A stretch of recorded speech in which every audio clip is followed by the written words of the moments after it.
정도로 날카롭고 거침없었다.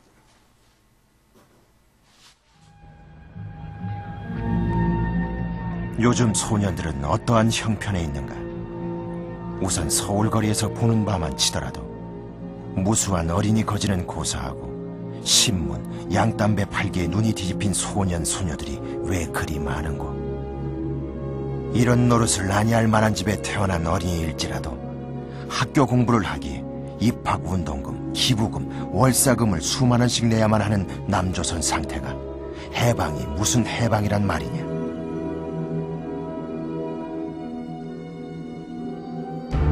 또 다른 글에선 미 군정의 쌀 정책 실패와 탐관오리를 신랄히 질책했다. 미군이 진주한 후로 얼마 안에 가서 다시 쌀이 숨기 시작하였다. 어떤 미군 장교 한 사람이 말하기를 조선 사람은 쌀만 먹으니까 쌀 걱정뿐이다.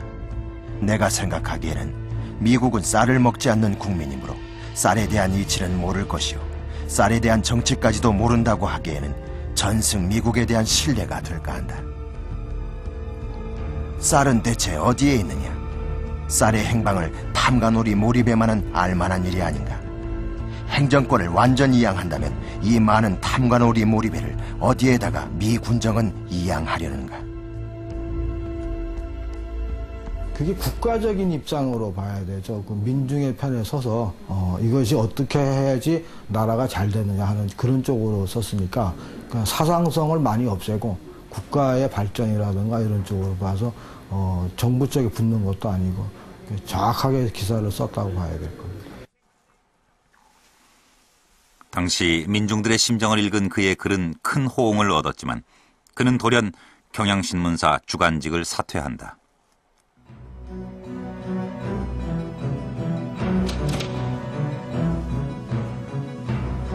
가톨릭 신자이자 자유주의자였던 정지용이 처음 색깔 논쟁에 휩싸인 것은 46년 2월. 훗날 좌익 계열로 알려진 조선 문학가 동맹에 가입하면서부터였다. 그럼 거기 이름을 왜 넣느냐? 그건 임화가 넣었을 텐데 총서기장이었으니까 임화는 정지용이라는 요명시인의 이름이 필요했던 거죠.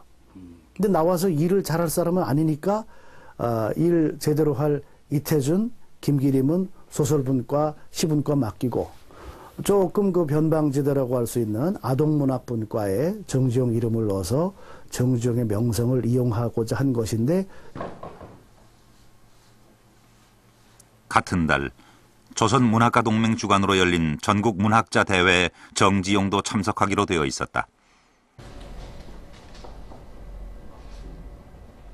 그날 그는 아동문학분과위원장 이름으로 논문 발표를 맡은 것으로 기록되어 있다. 하지만 이날 대회 출석자 명단에 정지용의 이름은 보이지 않는다.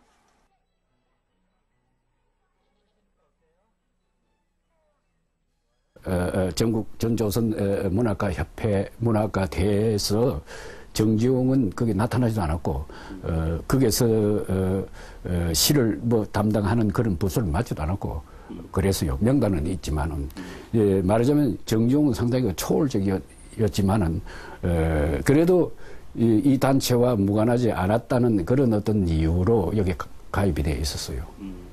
그러니까 해방 문단에 있어서의 이 정지용의 위치는 지식인 일반이 지향하고 있었던 그 중간 문학 노선에 가까웠다. 좌파인 조선문학가 동맹과 우파인 조선문필가 협회로 이분되어 있던 문단 상황 속에서 왜 정지용은 여기에 이름을 올리게 된 것일까? 참여도 하지 않을 단체에 이름을 올린 이유를 오랜 지인이었던 문인 최태응의 증언에서 미루어 짐작할 수 있다.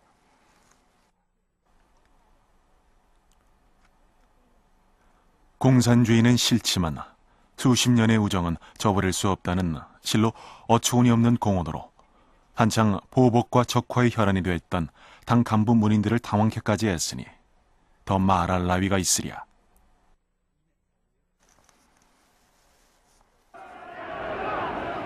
좌우 충돌이 날로 격화되던 당시 이승만과 친일파 중심인 한민당에 대해 비판만 해도 좌익으로 매도당하던 시절이었다.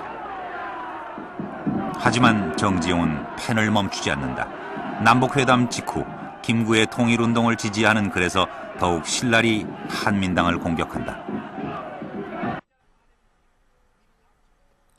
반탁일로의 결산이 양군 조속 동시 철퇴 이외에 다른 기로가 있을 리 없다.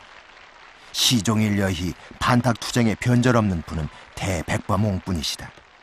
지금 이후로 백범홍께 신문 기자들은 최경어를 사용해라. 김구씨라는 씨자도 호라다. 좌우 중간이라는 차별칭호도 미소공이 파괴 당시에 생긴 것이다.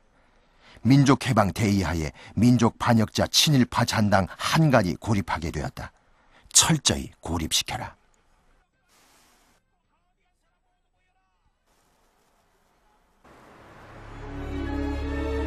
해방 이후 실질적인 권력을 잡고 있던 한민당을 매국노 한간으로 표현한 그의 글은 매우 위험한 발언이었다. 이후 신변의 위협을 느낀 정지용은 또다시 은둔에 들어간다. 경향신문사와 이화여대까지 사직한 후 그는 녹번리에 초당으로 이사했고 원치 않는 두 번째 절필 시기를 맞는다.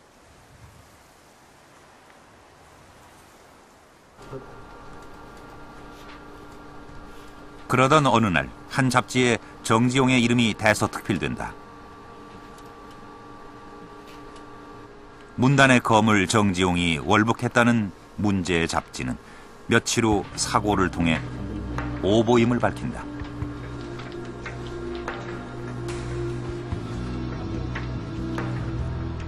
문학계의 좌파 인사들이 갑자기 사라지면 월북이었던 당시 분위기 속에서 녹번리 이사 후 출입을 삼간 것이 화근이었다.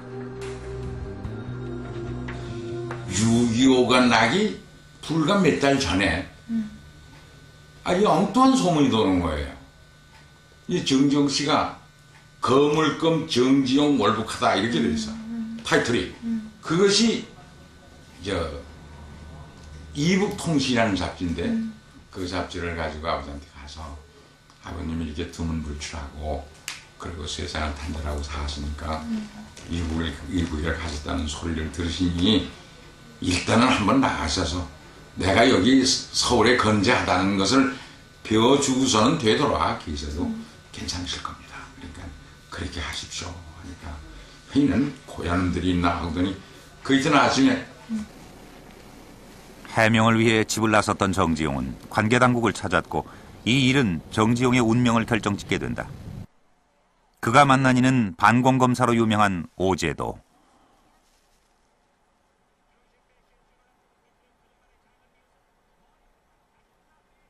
당시 오제도 검사는 보도연맹의 주역이었다.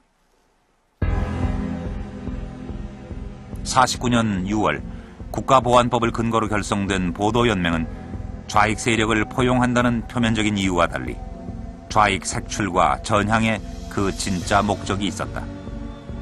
대대적인 가입 유도 정책이 시행됐고 전체 가입자 30여만 명 중 단체의 성격조차 모르고 가입한 경우가 적지 않았다.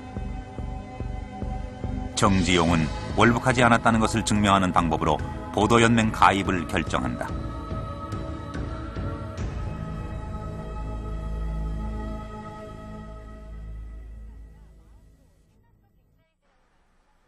나는 소위 야반도주하여 38선을